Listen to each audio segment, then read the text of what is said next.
Que a paz de Jesus, que é o nosso divino mestre, nosso modelo, nosso guia, que ele possa sempre nos ajudar a redirecionar de uma forma mais de conformidade com as leis de Deus, os nossos sentimentos, os nossos pensamentos, os nossos conhecimentos, as nossas ações. Gratidão por tudo que nós temos na nossa vida, não importando se em muitos momentos a nossa vida ainda há a presença da dor, se ainda há a presença da nossa falta de fé, dos nossos vícios de uma forma geral, mas agradecemos pela oportunidade de podermos fazer a reparação de todos eles. Agradecemos a proteção que recebemos da espiritualidade em nome de Deus e rogamos por todos aqueles que nesse instante passam pelos nossos pensamentos e são motivos das nossas preocupações, para que eles também possam se beneficiar das nossas preces. Gratidão por tudo, que assim seja. Opa, estou apertando, mas não entra. Gente, boa noite, então. Boa noite a Cristina, que acabou de entrar. Acho que entrou sim, entrou. Nós vamos hoje para o penúltimo capítulo, semana que vem termina o livro, e nós vamos tecer algumas reflexões. O título da lição é Aprender e Recomeçar. A nossa vida, se a gente não for muito orgulhoso, a gente tem sempre muito para aprender. O que estraga, às vezes, o nosso processo de aprendizado, o nosso aproveitamento da vida em relação a aprender, é o orgulho que muitas vezes nos coloca uma falsa imagem de superioridade, e aí a gente não abre os nossos olhos, os nossos ouvidos, os nossos corações para receber os conhecimentos. Mas todos nós, sem exceção, a gente pode trocar entre nós. Sempre temos conhecimentos ou temos experiências de algo que o outro pode não ter. Então, essa troca na vida que é muito boa. Mas aí a gente tem que abrir mão um pouco do nosso orgulho para que o aprendizado se faça. E aí é por isso que é importante a gente compreender que, por ainda sermos espíritos imperfeitos e ainda termos a presença do orgulho e egoísmo dentro de nós, permeando a nossa vida, as nossas emoções, os nossos conhecimentos, a gente precisa recomeçar. E que a gente tenha forças para recomeçar quantas vezes for preciso na nossa vida. E porque é isso que a gente tem que compreender. Caiu, levanta, sacode a poeira e dá a volta por cima. É uma música, né?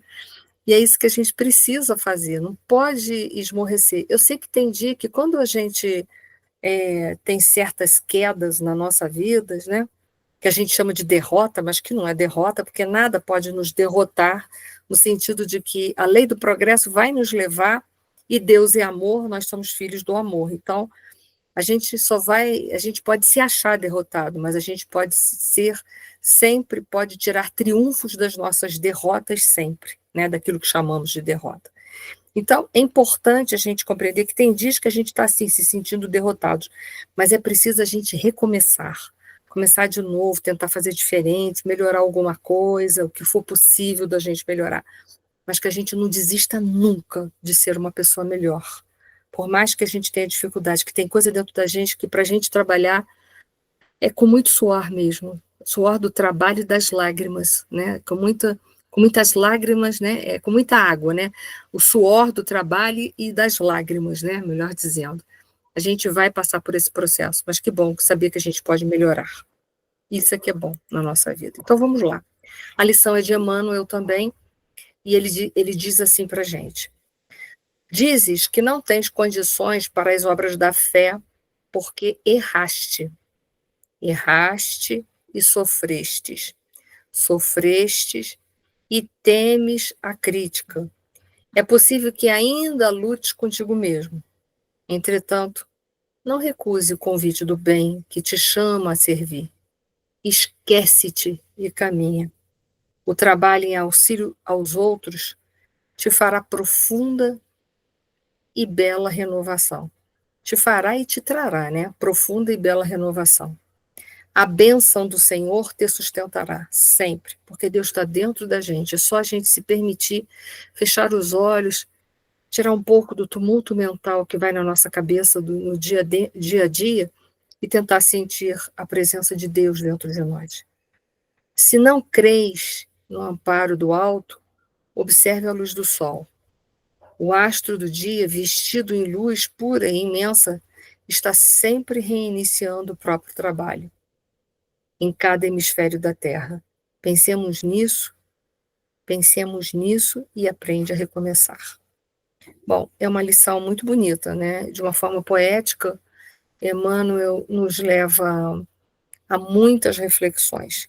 E a primeira delas, né, quando a gente diz que, puxa, não tem condição de trabalhar na obra, né, da fé, a gente falou um pouco de fé na aula passada, porque a gente errou, né? Então a gente se sente culpado por ter errado e não se sente digno de poder trabalhar em prol a outros, que também é em prol a nossa própria melhora. Então a gente não se acha digno de trabalhar para granjear essa oportunidade de melhora e também poder auxiliar os outros. E é esse sentimento de culpa que fica mantendo a gente dentro de um sofrimento, do medo e da crítica. Então, fica retroalimentando aquilo ali. Então, eu sofro, me sinto inferior, tenho medo, e aí eu vou assimilando, vou aceitando isso como uma autocrítica e também como a crítica dos outros que estão de fora, porque é sempre assim, quando a gente erra, tem sempre um monte de dedos a acusar a gente, né? É impressionante como a gente é assim ainda na sociedade, né? Quando a gente pega um erro dos outros, logo, logo a gente divulga isso de alguma maneira, sem esquecendo de que a gente também erra e esquecendo da lei do progresso, que se hoje erra, amanhã pode acertar. A gente ainda é muito crítico, crítico de si próprio e crítico das outras pessoas. Mas aí a primeira coisa que o Emmanuel fala para a gente, ele fala, erraste, sofreste e temes a crítica, né? Porque a gente não gosta que as pessoas critiquem a gente. Vamos falar sério. A crítica é algo muito difícil de receber.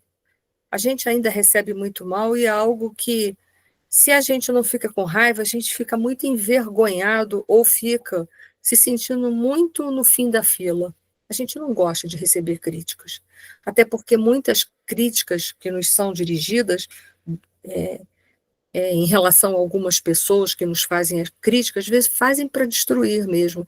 Não fazem, às vezes, no sentido de nos alertar para melhorar. Então, ainda existe um pouco dessa maldade humana na humanidade, né? Então, as críticas não são construtivas, em geral são para nos destruir, essa é a verdade, né? Tomara que um dia a gente consiga usar a crítica de uma forma positiva. E aí a gente cai na culpa. E diz lá, né, os estudiosos da psique, que a gente, diante dos erros, a gente deve evitar se sentir culpado. Se sentir culpado é o que a gente deve evitar. Porque eles dizem que dentro do processo do culpismo existe um auto-julgamento, é claro. Se eu errei e eu vejo que eu errei, o que eu faço? Eu me julgo e falo, nossa, errei, sabia tanta coisa, recebi tantos ensinamentos e errei. Não é assim que a gente faz? Erra. Naquele momento que a gente fala assim, puxa, recebi tantas coisas e errei, eu estou me autocondenando. Puxa, recebi tantos conhecimentos e errei. Sim, e se recebi tantos conhecimentos, agora também tenho forças e conhecimento para fazer o quê? Retificar. Mas a gente não segue esse caminho. A gente se autocondena, se autopune, porque a gente fala assim, poxa, eu sabia, eu não podia. Mas a gente tem que compreender que entre saber e o sentir, essa distância que parece pequena, ela é imensa e até a gente conseguir fazer com que elas se aproximem, leva um pouco de tempo na nossa vida. A gente sabe muita coisa, mas não vive todas as coisas. Por exemplo, eu tenho certeza que a grande maioria de vocês conhecem pelo menos 50%, o que eu quero acreditar que muito mais do que isso, tá? Mas eu estou colocando assim, no baixo, 50% vocês conhecem os ensinamentos de Jesus. Mas, em geral, Mesmo a gente conhecendo esses 50%, a gente não vive esses 50%. Mas a gente se esforça para viver 100%. É ou não é a verdade? Né? A gente faz esse esforço, mas a gente sabe que entre saber e vivenciar, né, que é essa união aqui, existe essa distância que a gente vai diminuindo com o tempo, com a insistência em viver, em tentar acertar 100%. Aí a gente acaba que a gente se autocondena, se autopune e se joga numa pseudo-responsabilidade, porque uma pessoa trancafiada dentro de um sentimento de culpa equivale a ficar trancafiada dentro de uma cela e não poder se retificar para o mundo. Né? Porque quem está trancafiado está isento ou perdeu a sua liberdade de atitude, né? De poder fazer diferente. Porque tem medo, porque está preso, porque se sente culpado demais, porque tem medo das críticas, enfim, se coloca num cárcere. Uma pessoa encarcerada que acha que não merece uma nova oportunidade, vai conseguir sair disso? Não, isso vai se tornar um autoflagelo, uma punição eterna. Mas somos nós que nos colocamos nesse lugar, não é Deus. É a gente que não acredita que merece ser perdoado e recomeçar. E eu vou voltar o slide, que é exatamente isso. Peraí, que eu estou fora do slide aqui na tela. É exatamente isso que o Emmanuel está falando. Olha lá. Dizes que não tem condições para as obras de fé porque errou. Ué, mas errou, mas pode acertar, né? Então, o próprio conhecimento que você lamenta, que você fala assim, puxa, sabia e fiz errado, é esse mesmo conhecimento que pode te tirar daí. Imagina se Paulo de Tarso, ao reconhecer que errou, porque não serviu ao Cristo, e quando lá na estrada de Damasco, Cristo vem ao encontro dele, e ele então cai de joelho no solo, né, uma postura de humildade, e fala assim, o que queres que eu faça? Né? Imagina se Paulo não tivesse falado isso, ele tinha caído nesse processo, nesse processo de culpismo aí, teria se autocondenado e dito, nossa, matei o Estevão, acabei com a minha relação com a Abigail, quantos cristãos eu mandei matar, então eu sou um miserável, eu não mereço mais nada. Imagina se Paulo tivesse pensado isso. Mas Paulo não fez isso. Paulo falou assim, errei, mas ele levantou, sacudiu a poeira e foi consertar o erro dele, que não foi fácil não. Leiam lá Paulo e Estevão. Quanto tempo que o Paulo precisou ficar no deserto da sua, assim, agora falando metaforicamente, no deserto da sua própria existência, para se auto-perdoar, seguir o Cristo, né? E fazer todas as obras que Paulo de Tarso fez, que sem Paulo de Tarso a gente provavelmente não teria conhecido a história, os ensinamentos de nosso Senhor Jesus Cristo. Então imagina, né, se Paulo tivesse se entregue ao sentimento de culpa, né? Mas se por um outro lado tem quem se fica se chicoteando, tem aqueles que querem se libertar de toda a culpa, de toda a responsabilidade. Tem gente que entra no desculpismo, faz o auto-julgamento, mas entra dentro de um processo de auto-justificativa, dizendo assim, ah, sim, pois é verdade, eu errei. Ah, mas eu errei foi por causa da educação que eu recebi do pai e da mãe. Ah, mas eu errei porque eu não tenho condições socioeconômicas. Ah, mas eu errei por causa do presidente da República, eu errei por causa do prefeito, eu errei por causa do colega de trabalho. Quer dizer, ele errou por causa de qualquer coisa que passou pela cabeça dele ou alguém, menos por ele mesmo. Gente, nesse mundo de provas e expiações que a gente vive, com a categoria ou com a ordem dos espíritos, cuja maioria aqui da ordem de espíritos que aqui vivem é de espíritos imperfeitos, ninguém aqui erra sozinho. Ninguém aqui erra sozinho. Pelo menos uma fatia a gente tem e é nossa. Pode ser que não seja a maior parte daquele bolo, né, que está ali se apresentando, que a gente fatiou, a maior parte dele, daquelas fatias, não sejam nossas. Pode até ser, mas uma parte daquela fatia, daquele bolo, pelo menos é nossa. Né? Então tem gente que vive assim, né? Se auto-justificando, cai no dentro da irresponsabilidade, de um sentimento de responsabilidade, foge daquilo ali e entrega tudo para o mundo. Não, a culpa não é minha, não, só estou assim por causa dos outros. né? Eu só fui levado a cometer esse erro porque eu sofri bullying. Ora, aqui nessa telinha, aqui, com todo respeito, tem gente mais idosa do que eu. Eu, no meu tempo escolar, eu sofri bullying, nem por isso, sabe, eu me entreguei àquilo. Eu fui viver, né? Porque é assim que tem que ser a vida. O que as pessoas falam é problema delas. Né? Se elas te chamam disso, daquilo outro, se você souber quem é você, você vai falar, mas eu não sou assim, não. E você vai seguir em frente. Né? Agora, se você não sabe quem você é, qualquer coisa que o outro falar a seu respeito, você vai aceitar como sendo sua. Então, por isso a importância de se autoconhecer. Né? Então, vamos lá. E aí, então, o caminho correto para a gente sair, não cair nem na culpa, nem na desculpa, que são extremos, né? Mas é tomar a consciência de que errei mesmo, estou arrependida. Arrependimento é diferente de culpa, tomada de consciência. Errei. Sabia tanta coisa, mas errei. Deixa eu analisar, vou cair nesse processo de autoanálise. Deixa eu analisar o que me arrastou para isso daí. Para quê? Para que numa próxima vez eu não me. Se eu fizer uma análise, da próxima vez eu não vou cair nesse engodo de novo do meu ego, nessa sabotagem do meu ego. E aí eu vou, fazendo isso, eu vou adquirir um aprendizado sobre a minha própria pessoa. E aí eu não vou me deixar sabotar tanto. E aí eu vou me responsabilizar pelo meu erro, vou me consertar, vou reparar o meu erro diante da sociedade e diante de mim, diante do próximo e diante de Deus. Não é assim? Esse é o caminho correto. Se eu me analisar, eu vou saber o que me levou a errar. E se eu souber o que me levou a errar, eu adquiri um aprendizado. E aí eu vou poder me corrigir e me libertar disso daí.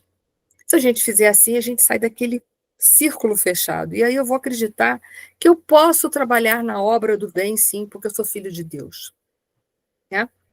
Entretanto, não recuso o convite do bem que te chama a servir, porque quem fica parado e não faz nada, como vai se superar? Se eu ficar lá a vida inteira, não devia ter errado, não devia ter errado, não devia ter errado, eu vou conseguir me superar?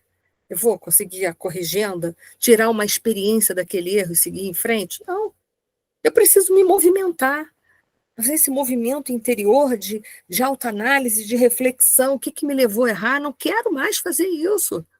Ou pelo menos da próxima vez eu não vou cair tanto de cara no chão assim, vou errar, mas não com aquela intensidade toda. Até que vai chegar uma hora que aquele erro eu não vou mais praticar, em momento nenhum, por nenhuma razão desse mundo. Mas para isso eu tenho que olhar para dentro de mim, né? Então vamos lá, a gente está chegando já no final, né?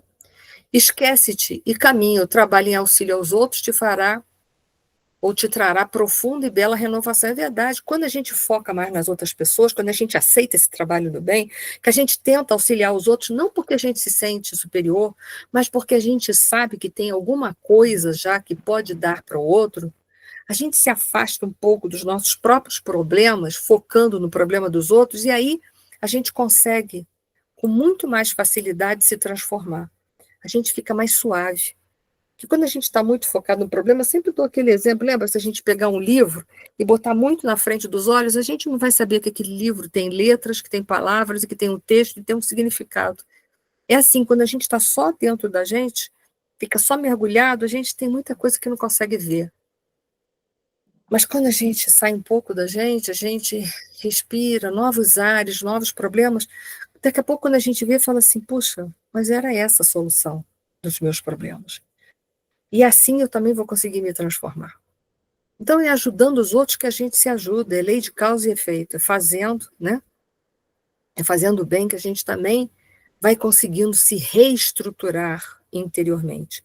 Por isso que Francisco de Assis, naquela prece dele, diz, é dando que se recebe, é perdoando que se é perdoado. Então é nesse movimento que a gente consegue ir se superando, né?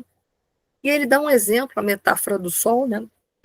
Que o astro-rei, mesmo quando ele se põe aqui no nosso hemisfério, mas ele começa a iluminar o outro hemisfério. E assim todo dia ele repete, porque a missão dele é brilhar, não importa. E a nossa missão também é brilhar. Jesus falou que para a gente ser o seu discípulo, para a gente entrar no trabalho dele e ser considerado discípulo dele, a gente tinha que ser sal da terra e luz do mundo, não é? Essa é a nossa missão. O sal é aquela substância que não se corrompe. É não se deixar corromper no meio do erro.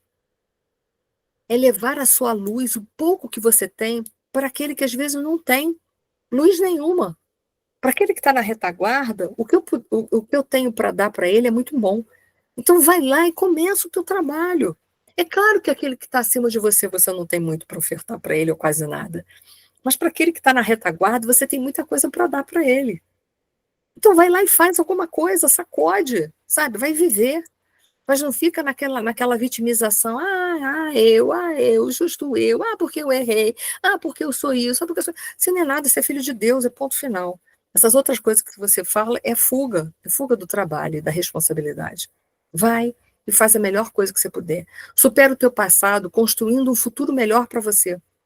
E é o trabalho que vai te transformar numa pessoa melhor. O trabalho de autoconhecimento, da reforma íntima, o trabalho em relação ao outro, de levar as tuas experiências para o outro, aquilo que você já conseguiu, através da dor, transformar em experiência, em maturidade espiritual e maturidade emocional. Então, leva isso para ele. Leva isso para ele. É pouco, mas leva. Às vezes, tudo que a gente tem para dar para uma pessoa, às vezes que nos fala, às vezes, cada problema que a gente fica assim com os cabelos, que não é possível alguém sofrer tanto. Às vezes, tudo que a gente pode fazer naquele momento é pegar, segurar na mão da pessoa e falar assim, vamos fazer uma prece agora.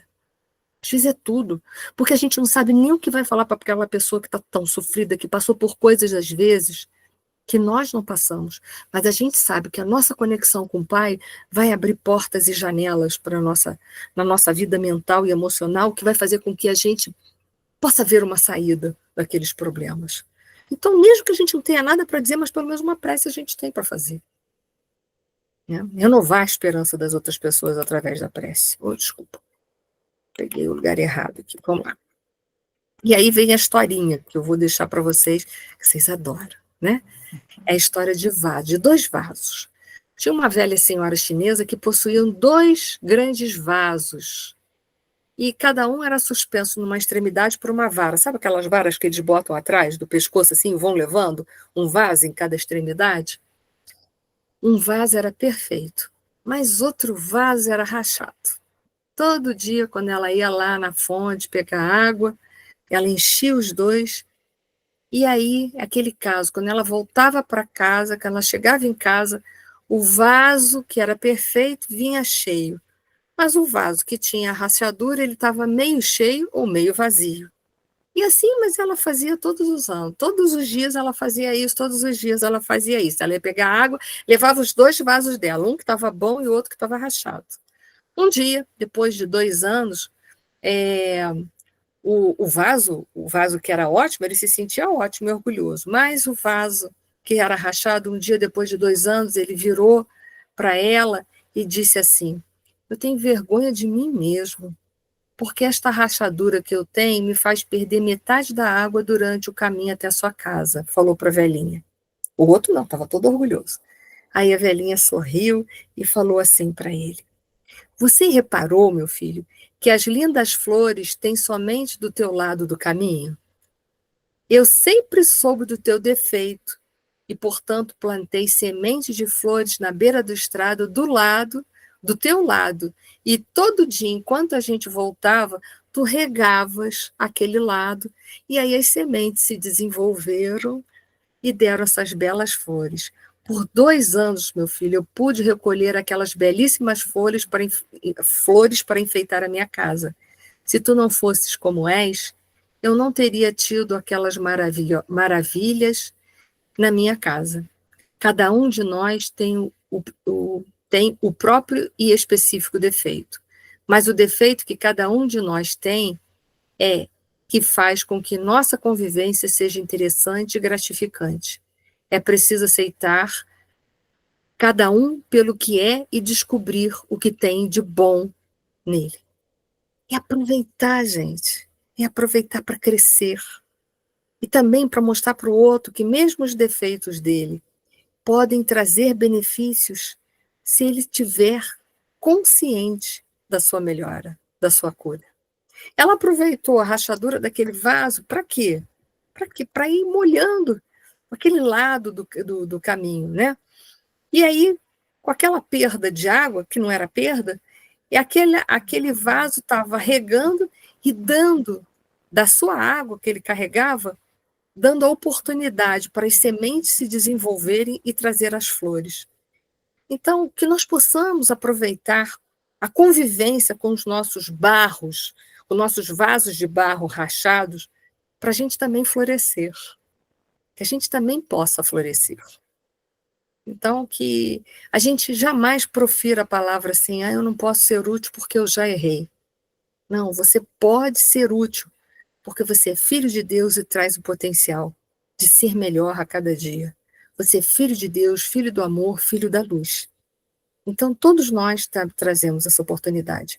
E que possamos aproveitar os vasos de barro que estão na nossa vida, para a gente poder trazer para a nossa vida essas flores e esse perfume para a nossa existência. Então, gente, essa era a mensagem. Nunca se creia não creia que a gente seja tão pequena a ponto que não tenha nada para dar.